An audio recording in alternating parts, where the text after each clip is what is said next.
যে ককরোচ হওয়াটা কি আমাদের চয়েস, না we are force to be a cockroach? Enough, it's enough cruelty. আমি একজন স্পোর্টস ক্রিয়েটার। আমি কোনোদিন ভাবতেই পারিনি যে এই চ্যানেলে আমাকে স্পোর্টস ছাড়া অন্য কোনো টপিকে আলোচনা করতে হবে। বাট ইনস্টা বা এফবি খুললেই দেখছি বাচ্চা বাচ্চা ছেলে মেয়েগুলোকে খুব বাজেভাবে মারধর করা হচ্ছে। তখন মন বলছে তাদের পাশে গিয়ে দাঁড়াতে। বাট কী লাভ তাদের পাশে গিয়ে দাঁড়িয়ে? যখন এত বড় বড় ব্যক্তিত্বগুলোকেই কেউ পাত্তা দিল না, কেউ সম্মান দিল না, তাহলে আমি কে? হু অ্যাম আই? আমি একজন জেনজি স্টুডেন্ট যাদেরকে ককরোচ বলা হয়েছে, বাংলায় আরশোলা। এবার কোয়েশ্চেন এটাই যে ককরোচ হওয়াটা কি আমাদের চয়েস, না we are force to be a cockroach? সত্যি বলতে এই বিষয়গুলোতে চর্চা আমার খুবই কম। তবে এইটুকুনি জানি যে প্রোটেস্টটা কী কারণে আর কোনটা ঠিক আর কোনটা ভুল।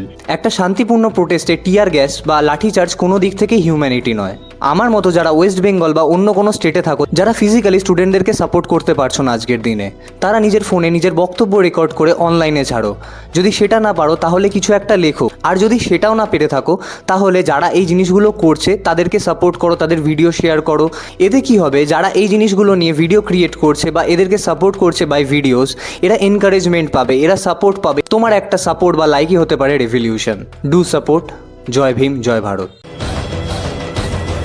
मन करे सो प्राण दे, जो मन करे सो प्राण ले, वही तो एक सर्वशक्तिमान है।